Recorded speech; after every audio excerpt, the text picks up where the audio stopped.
Bueno, quiero invitarles a abrir sus Biblias en el libro de Ageo, del profeta Ageo.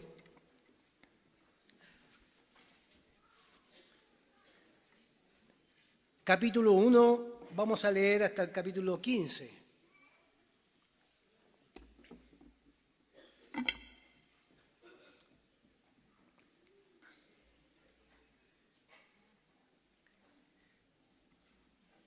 Capítulo 1, versículo 1 al versículo 15. El profeta Ageo. Dice la palabra del Señor así. El día primero del mes sexto del segundo año del rey Darío, vino palabra del Señor por medio del profeta Ageo a Zorobabel, hijo de Salatiel, gobernador de Judá, y al sumo sacerdote Josué, hijo de Josadac. Así dice el Señor Todopoderoso: este pueblo alega que todavía no es momento apropiado para ir a reconstruir la casa del Señor. También vino esta palabra del Señor por medio del profeta Ageo. ¿Acaso es el momento apropiado para que ustedes residan en sus casas techadas mientras esta casa está en ruina? Así dice ahora el Señor Todopoderoso: reflexionen sobre su proceder. En la Reina Valera dice: meditad en vuestros caminos. Ustedes siembran mucho, pero cosechan poco. Comen, pero no quedan satisfechos. Beben, pero no llegan a saciarse. Se visten, pero no logran abrigarse. Y al jornalero se le va su salario como por saco roto. Así dice el Señor Todopoderoso: reflexionen sobre su proceder o mediten en vuestros caminos. Vayan ustedes a los montes y traigan madera y reconstruyan mi casa. Yo veré su reconstrucción con gusto y manifestaré mi gloria, dice el Señor.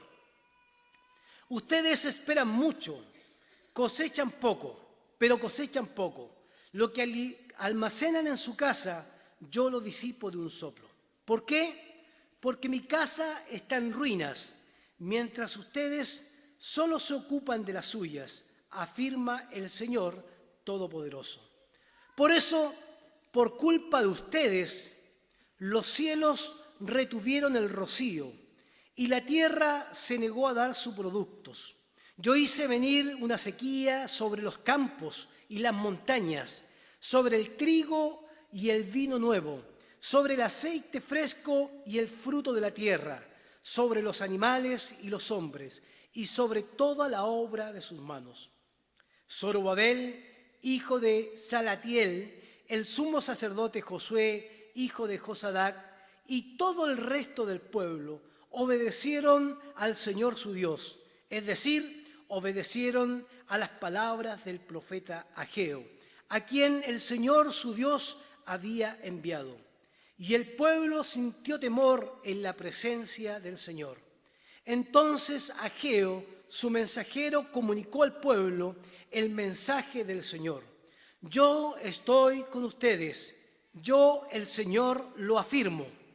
Y el Señor, en algunas traducciones dice, despertó, movió, excitó, que son afirmaciones de movilidad, de continua movilidad, inquietó de tal manera a Zorobabel, hijo de Salatiel, gobernador de Judá, y al sumo sacerdote Josué, hijo de Josadac, y a todo el resto del pueblo, que vinieron y empezaron a trabajar en la casa de su Dios, el Señor Todopoderoso. Era el día 24 del mes sexto del segundo año del rey Darío.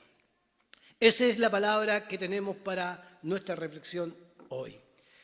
Yo decía en la mañana que compartí este mensaje, que es muy, muy interesante para nosotros que hemos estudiado el libro de Amós. Todos se recuerdan del libro de Amós, se acuerdan del profeta Amós, que voy a recordar algunas cositas para poder conectar estas dos realidades. Amós está escribiendo antes del exilio, antes del castigo que Dios da por causa de su rebeldía.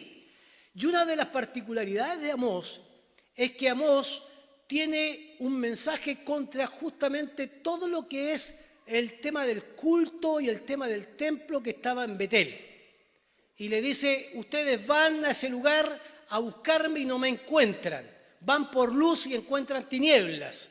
Entonces es algo muy interesante que Amós pareciera estar en contra de la práctica del culto en el templo, en lugares sagrados, y nos encontramos ahora con un profeta que es posterior al exilio, que viene de regreso, que el regreso de Babilonia se produce en 3 etapas, una con Ciro, otra con otro rey, y se produce una tercera con Nehemías, y finalmente llega acá a Judá, y lo primero que quiere reconstruir es el templo. Entonces tenemos un profeta que no está de acuerdo con los rituales hechos. Y además, otro dato interesante que me parece bueno mencionarlo, que en el caso de Amós, los que podían acceder a esos lugares de culto, a esos lugares de adoración en el templo, era la clase que tenía mayores recursos. Recuerden que ofrendaban y diezmaban mucho más de lo que se les pedía y solamente ellos tenían acceso al lugar de adoración, mientras que el pueblo no podía ir porque no tenía acceso ni el tema económico para llegar a ese lugar de adoración. Pero en Ageo estamos encontrándonos con otro tipo de pueblo, no es el pueblo. De hecho, Ageo dice que habla del pueblo de la tierra y está hablando de aquellos que trabajan la tierra. Es otro tipo de personas, son los que regresan de Babilonia, muy probablemente sea una generación que no salió desde Judá al exilio, es probablemente que muchos eran pequeños, no recuerden tantas cosas. Se dicen por ahí algunos que el mismo Ageo regresa después de tener aproximadamente 80 años, dicen algunos, pero que no experimentaron el sufrimiento de dejar su tierra, su familia e irse al exilio. Y Ageo es, junto a Sofonías y Zacarías, uno de los profetas que fueron llamados por Dios para impulsar la reconstrucción del templo. ¿Por qué? Porque el primer templo fue destruido por los babilónicos. Y no solo fue destruido, sino que se llevaron los utensilios sagrados y los colocaron en sus templos paganos. No solo atentaron contra el templo que le daba identidad a Israel, sino que también se llevaron las cosas sagradas y las metieron en sus templos paganos como también una forma despectiva, ¿cierto?, de demostrar que estaban bajo el cautiverio de una nación tan poderosa como Babilonia. Lo interesante es que nos encontramos con dos profetas que parecieran ser distintos, ya predicamos de Amós, uno que está en contra de este templo, de estos templos que construían para adorar a Jehová, donde Jehová no estaba, pero ahora hay un profeta que se atreve a animar a la nación dentro de los regresos para que puedan construir un templo o reedificar un templo donde supuestamente en ese lugar iba a estar la presencia de Dios asegurada. Entonces la pregunta es, qué extraño, el templo pasado, esa gloria de Salomón fue destruida y ahora son llamados Ageo a reedificar el templo que quedó destruido. Es más, Ageo está mostrando que ya existieron, cuando ustedes leen el libro de Esdras, en el capítulo 4 y 5, hay dos movimientos bastante importantes. Uno, la reconstrucción primero del altar. Reconstruyeron el altar y adoraron a Dios. Después movieron los escombros y después hicieron los cimientos. Y Ageo se encuentra en esa etapa intermedia, cuando están los cimientos hechos y cuando empieza la oposición de los samaritanos que frenan la obra de la reconstrucción, aparece Ageo para motivar al pueblo. ¿Por qué lo motiva al pueblo? Porque Ageo es un personaje, un profeta que motiva al pueblo. voy a explicar esto porque hay que tomarlo de ahí para entenderlo.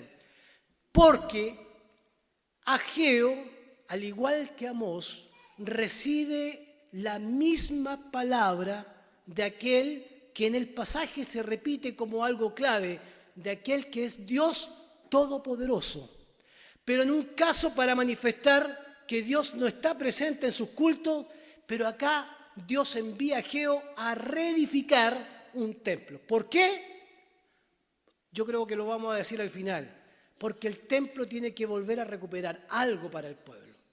Pero hay algo que sucede de manera intermedia, que es bueno que lo tengamos claro. El pueblo se enfría, se desmotiva. La misma oposición de samaritanos desmotiva a que siga la reconstrucción. Y tiene que aparecer Ageo para llamarle la atención por palabra de Jehová. Y Jehová refuta la actitud del pueblo. Acompáñenme, por favor, con el versículo 2 de su Biblia. Dice el Señor Todopoderoso: este pueblo alega que todavía no es el momento apropiado para ir y a reconstruir la casa del Señor. Este pueblo alega, dice Dios, que no es tiempo para reconstruir. Permítanme decir algo respecto a esto. Cuando hacemos lecturas equivocadas de los tiempos de Dios, ¿se acuerdan? Solo como, ya esto, pero un recordatorio. Antes que llegara el año 2000, todos andábamos asustados porque venía el fin del mundo. ¿Se acuerdan? Y uno exageradamente juntaron botellas de agua, linterna y comida para 1 año, 2 años, 3 años, 4 años. Porque se hablaba de que el tiempo, y le creyeron a Salfate. ¿Se acuerdan de Salfate, cierto? Le creyeron a Salfate. Bueno, siempre hay teorías de la destrucción del mundo. Pero podemos hacer lecturas equivocadas de los tiempos de Dios para nuestras vidas. El pueblo decía, no, todavía no es el tiempo, tenemos oposición, los samaritanos estamos agotados, mire, hay cosas más importantes. ¿Cuáles eran las cosas más importantes que el pueblo estimó que tenían que darle prioridad, o tenerlas como primera prioridad?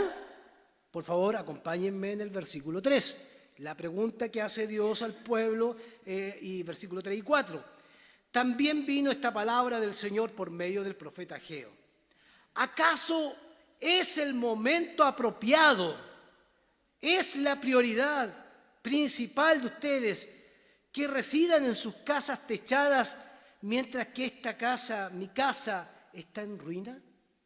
Cuando uno hace lecturas equivocadas de los tiempos de Dios, siempre coloca por sobre lo que es del Señor nuestras propias prioridades. Hermano, sirvamos al Señor. No, no es mi tiempo. ¿Quiere hacer esto? No, no es mi tiempo. Ya va a llegar el tiempo. Porque leemos de manera equivocada. ¿Cuántos profetas se han parado en este último tiempo? Prepárense porque se va a destruir la tierra, porque el agua se acabó, vienen noticias negativas, una que otra metiendo miedos, y por supuesto lecturas equivocadas de lo que puede pasar cuando el tiempo de Dios solo le pertenece al Señor. Este pueblo, hermanos queridos, en la historia dice que Ciro, el emperador Ciro, le dio una carta, promulgó una ley para que volvieran a su patria a reconstruir el templo. Y para reconstruir el templo les dio dinero, mucho dinero. Y en su deseo de que construyeran el templo, promulgó una ley que dijera que cuando pasaran los judíos por sus ciudades, los pueblos que estaban alrededor le ayudaran económicamente para que pudieran construir. Y que cuando llegaran a Judá, construyeran y reedificaran lo que hasta ese momento estaba por reconstruir. Estaban los cimientos, había que reedificar el templo. Pero ¿qué hicieron qué hicieron con el dinero?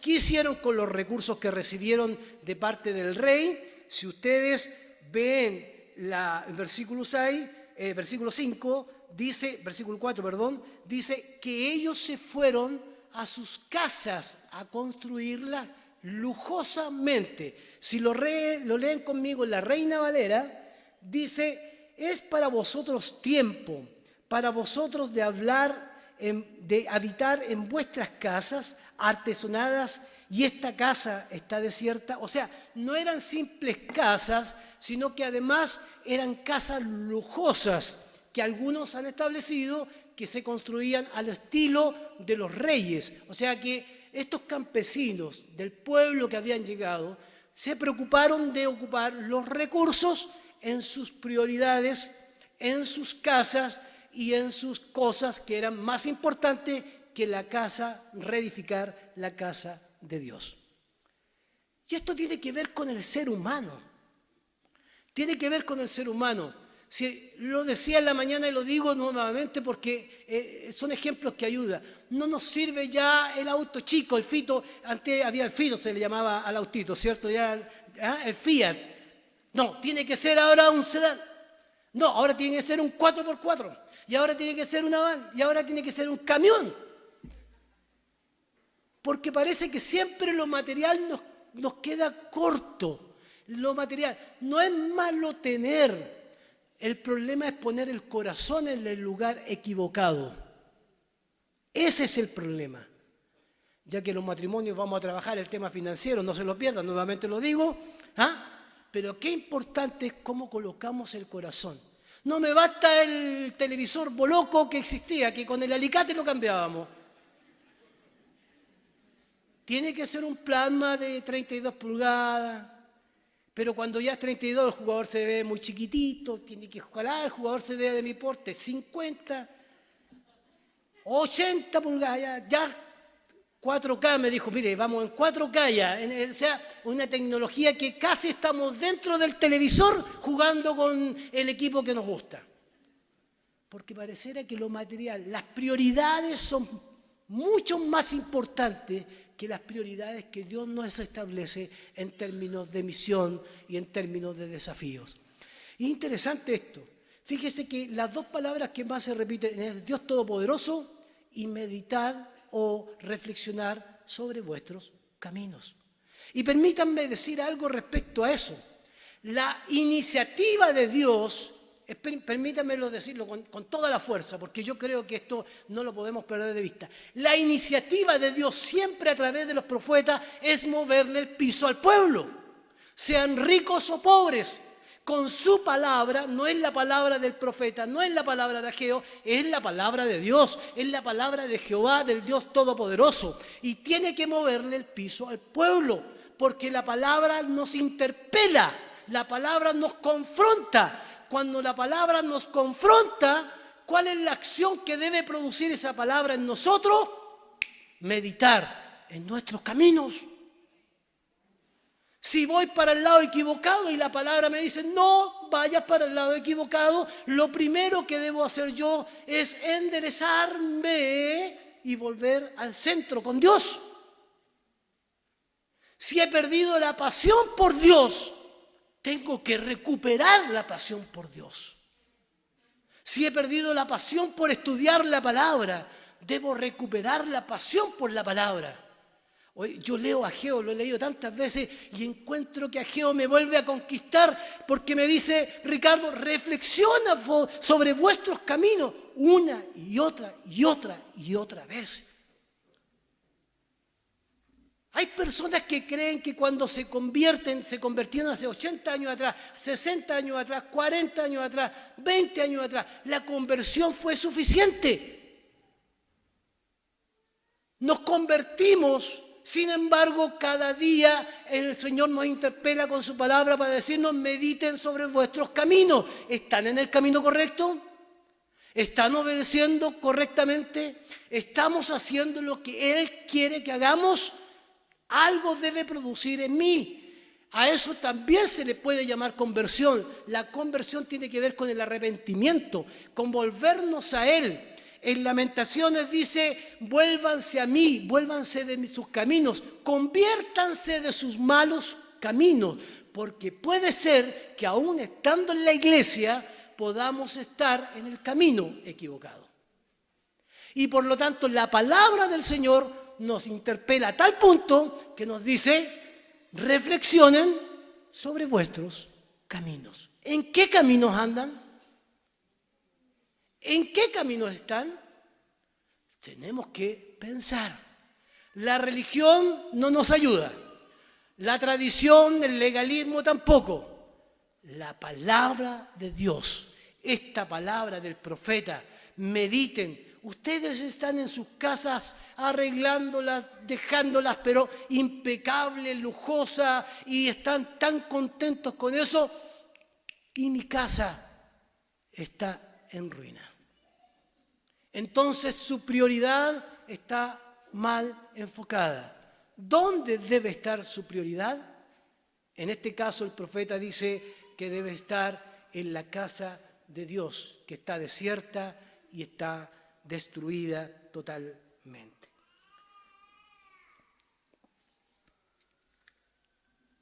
Me llama la atención cuando uno estudia estos pasajes que la presencia de la naturaleza.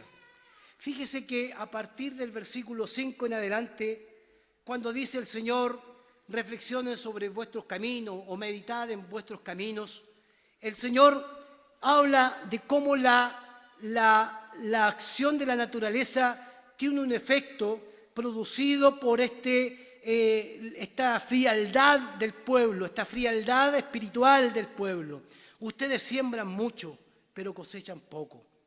Ustedes comen, pero no quedan satisfechos. Beben, pero no llegan a saciarse. Se visten, pero no logran abrigarse. Y al jornalero al que se le entrega el salario es como echarlo en un saco roto. Entra el mes, el primer día del mes, y se va todo. No son capaces de disfrutar. Así dice el Señor Todopoderoso. Reflexionen sobre vuestro proceder. Vayan ustedes a los montes, traigan madera y reconstruyan mi casa. Porque si ustedes reconstruyen mi casa, yo veré su reconstrucción con gusto y manifestaré mi gloria, dice el Señor. Ustedes esperan mucho, o sea, ustedes siembran y esperan mucho, quieren mucho, porque nosotros estamos en la época de lo instantáneo, estamos en la época de lo que queremos trabajar hoy día y recibir inmediatamente toda la atribución. Y estamos desesperados a veces porque nos llega lo que queremos y tenemos a la mano. Sin embargo, Israel se espera mucho, cosechan y reciben poco. Almacenan en sus casas, egoístamente. Y Dios dice, yo con un soplo los puedo disipar. ¿Por qué? ¿Por qué lo haría el Señor? Porque mi casa está en ruina, mientras ustedes solo se ocupan de la suya, afirma el Señor Todopoderoso. O sea, mientras ustedes están en sus propias prioridades, han abandonado la prioridad mayor, que es mi casa. De ahí voy a hablar del templo en unos segunditos más. Pero me llama la atención esto. Fíjese qué interesante. La naturaleza es más obediente que el ser humano. Porque Dios dice, detuve el sol detuve el sol y la luna para que no se produjera esto, y la naturaleza reacciona a la voz de Dios. Como que yo no soy poeta, ni intento ser poeta, no soy un gran, no soy poeta. Iba a decir, mi señora lo sabe, no soy un poeta. Pero cuando uno lee estas líneas, uno se da lo poético de la forma en que habla este hombre para decir cómo la naturaleza es más obediente que el ser humano. Todo obedece alrededor, todo se detiene alrededor con la voz de Dios y el ser humano aún no reacciona. Por eso hay que meditar en nuestros caminos, por eso hay que reflexionar en nuestros caminos. Permítanme leer el versículo 10, por eso, por culpa de ustedes, le dice el Señor, los cielos retuvieron el rocío y la tierra se negó a dar sus productos. Yo hice venir una sequía sobre los campos y las montañas, sobre el trigo y el vino nuevo, sobre el aceite fresco y el fruto de la tierra, sobre los animales y sobre los hombres y sobre toda la obra de sus manos. O sea, todo lo que estaba para ellos en primer lugar nunca iba a producir fruto. Sencillamente ellos volvían a chocar con la misma pared con la que chocaron las generaciones antiguas cuando Dios les decía que tenían que volverse a Él, y fueron al exilio. Esta generación llega a Judá para reconstruir un templo, y lo primero que hace es pensar en sus propias necesidades, no pensar en la necesidad que Dios establecía como la base de su encuentro con el pueblo en ese momento. Pero ¿qué significa el templo? Yo me he preguntado por qué la importancia del templo. Y permítanme citar a una hermana que es teóloga, Alicia Winter, que plantea por lo menos 4 o 5 cosas de la importancia del templo. Primero, el templo proporcionaba la continuidad de Israel con el pasado. Y eso es muy importante, porque el pasado estaba totalmente desconectado de la historia de Ageo. ¿En qué sentido? Que fueron por más de 70 años aproximadamente al exilio, estuvieron en tierras ajenas, esclavos de los babilonios, y habían perdido la Torá, ya no habían dejado de leer en algunos casos la ley. Tanto es así que Esdras tiene que leerles nuevamente la palabra de Dios para que se vuelvan a reencantar. Pero permítanme decirlo con más fuerza esto, porque es muy interesante, porque cada cierto tiempo, cada cierta generación, cada ciertos momentos de la historia es importante volver a levantar la palabra y recordarla para que las generaciones se vuelvan a cautivar y apasionar por la palabra de Dios. Y entonces hay que hacer la conexión entre estas dos realidades, una que se alejó de Dios, por eso fueron al exilio, y esta nueva generación que necesita buscar y encontrar en la palabra de Dios una respuesta para sus necesidades. Por lo tanto, es un tema de continuidad. El templo los volvía a conectar con su realidad y con su espiritualidad como pueblo y nación.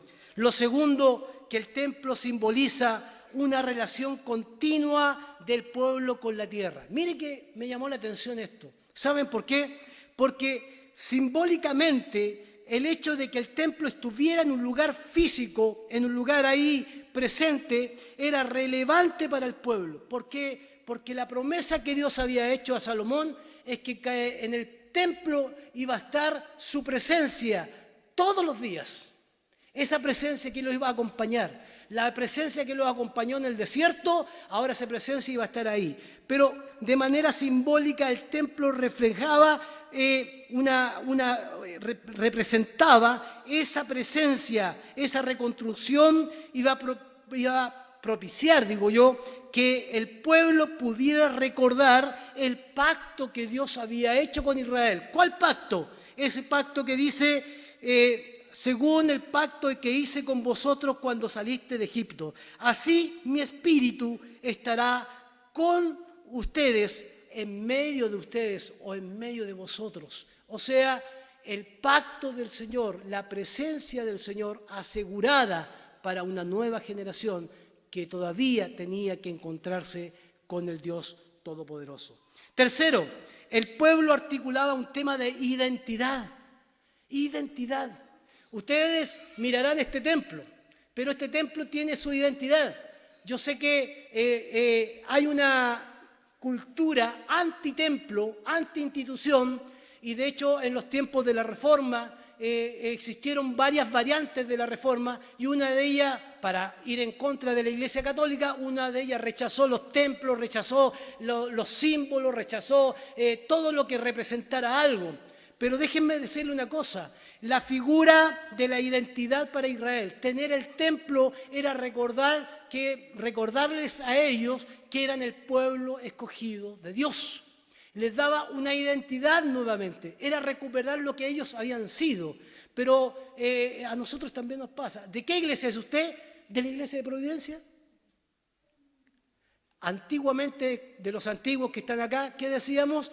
De la primera iglesia.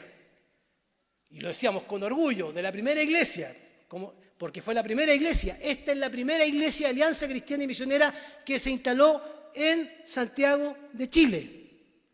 La primera iglesia. Hay una identidad que el templo produce para el pueblo.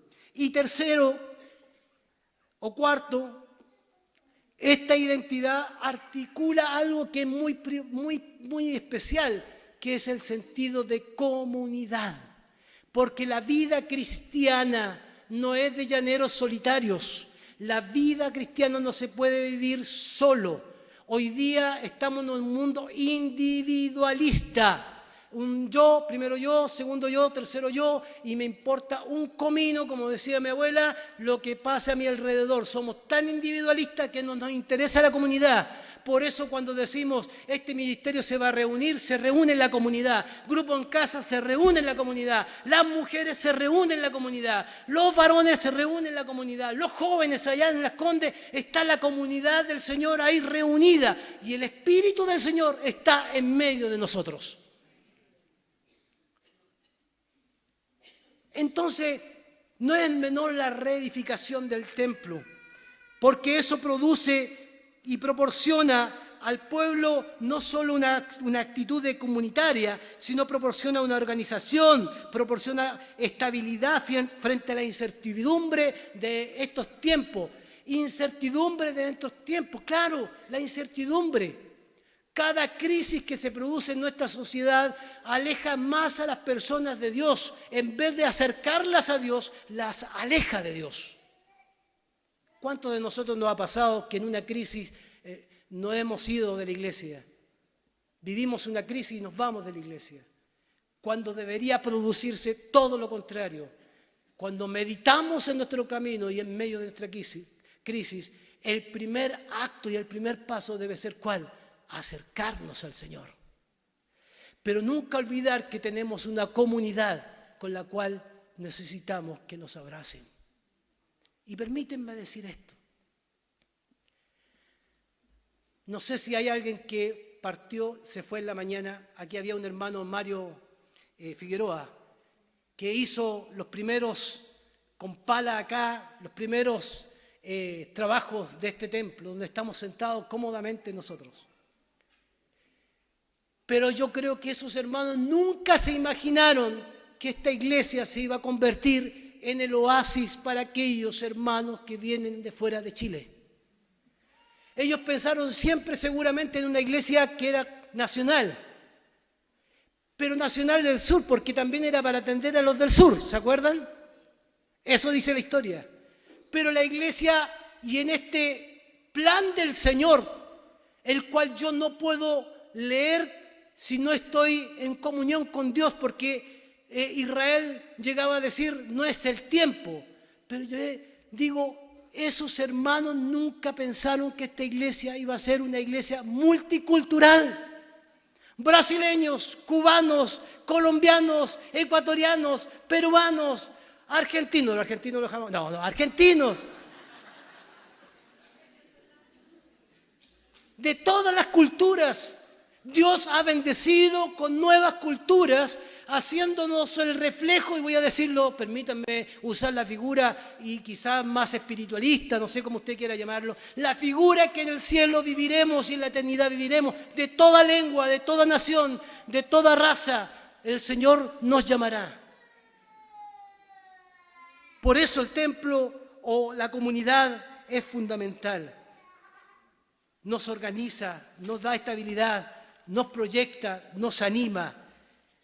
Y por último, en el término del templo, esta teóloga dice que el templo habla y hablaba en ese momento que Dios le aseguraba a este pueblo campesino del cual habla Ageo, le aseguraba que la presencia de Dios estaría siempre con ellos.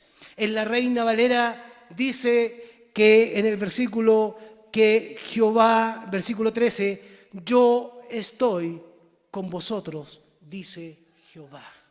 Hermanos queridos, han pasado 80 años que celebramos y podemos decir hoy día nosotros, Dios ha estado con nosotros.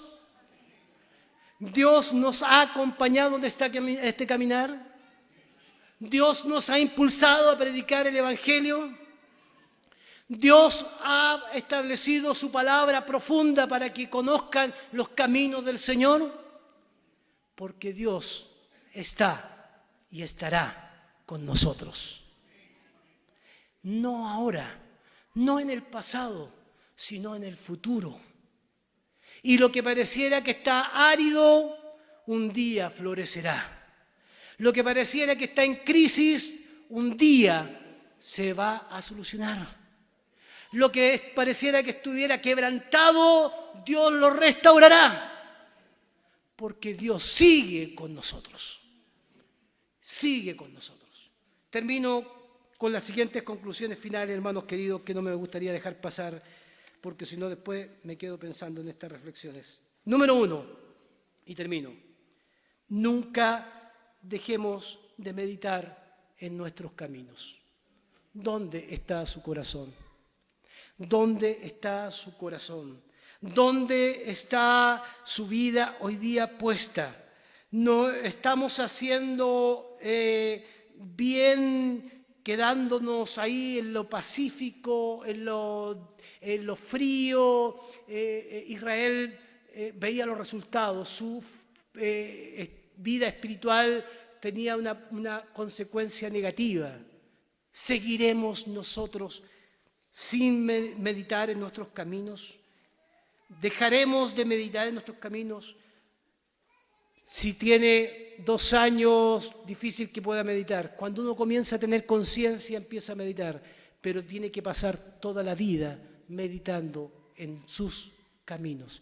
Porque tal como decía Patrick, es probable que como oveja nos quedemos enganchados en las ramitas y necesitamos al buen pastor. Y a veces el buen pastor es usted, que Dios quiere utilizar para sanar y rescatar a la oveja perdida. Segundo, hacer lecturas peligrosas, equivocadas del tiempo de Dios. No interpretemos a Dios, porque difícilmente lo podremos llegar a entender, porque Dios es un misterio. Por más que lo definamos, Dios es un misterio. Sin embargo, hacer lecturas peligrosas de Dios puede llevarnos también a consecuencias que no son gratas: tristeza, amargura, tibieza espiritual, indiferencia, falta de amor al prójimo.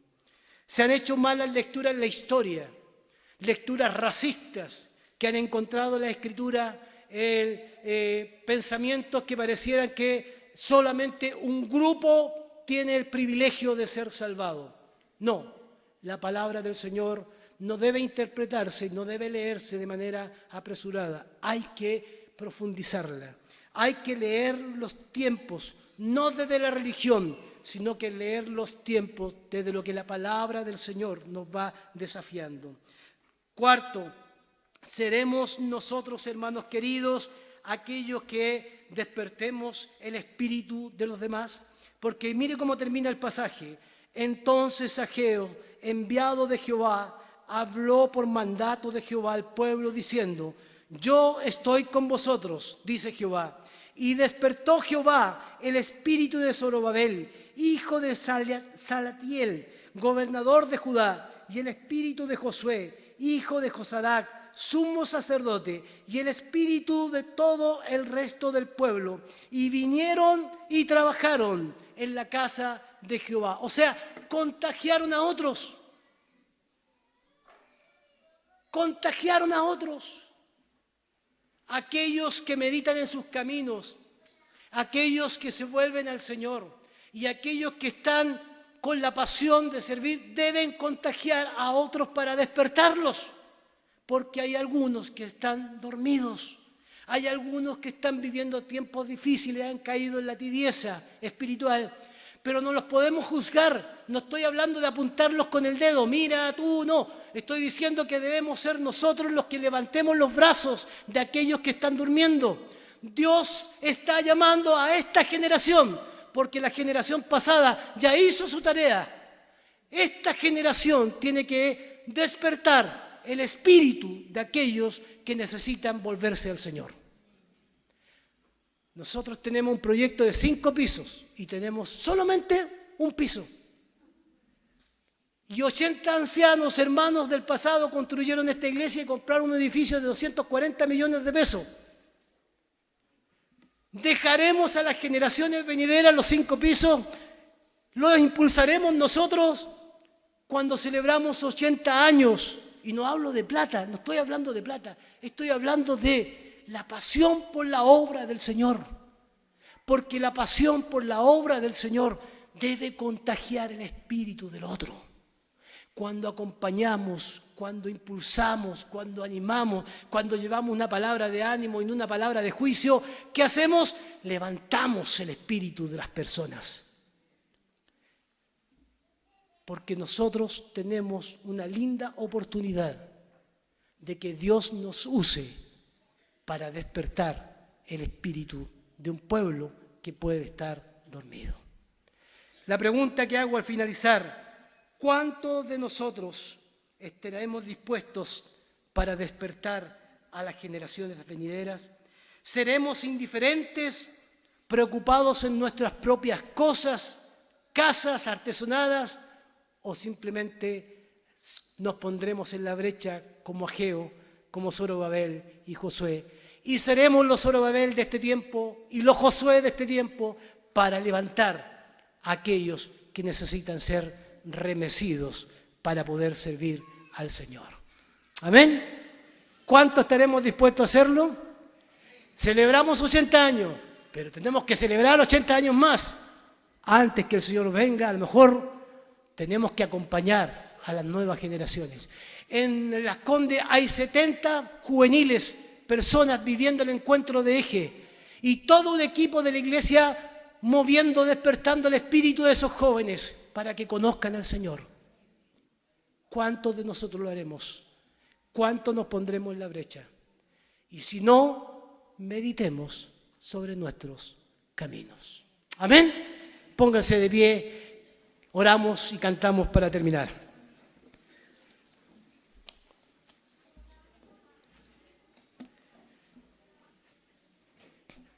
Gracias te damos, Señor, por tu palabra.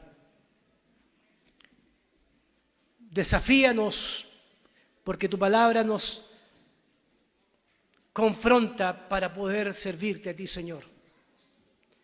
Que esa palabra siga vigente en esta iglesia, no solo al celebrar los 80 años, sino que siga vigente para seguir sembrando y despertando el espíritu de otros, para que otros conozcan que tú eres el Señor. Y ayúdanos a nosotros a enfocarnos, si tenemos otras prioridades y si nuestro corazón está en otro lado, que no sea la pasión por ti. Ayúdanos a volver al centro, Señor. Te lo pedimos, te lo rogamos en el nombre de Jesús. Amén. Amén.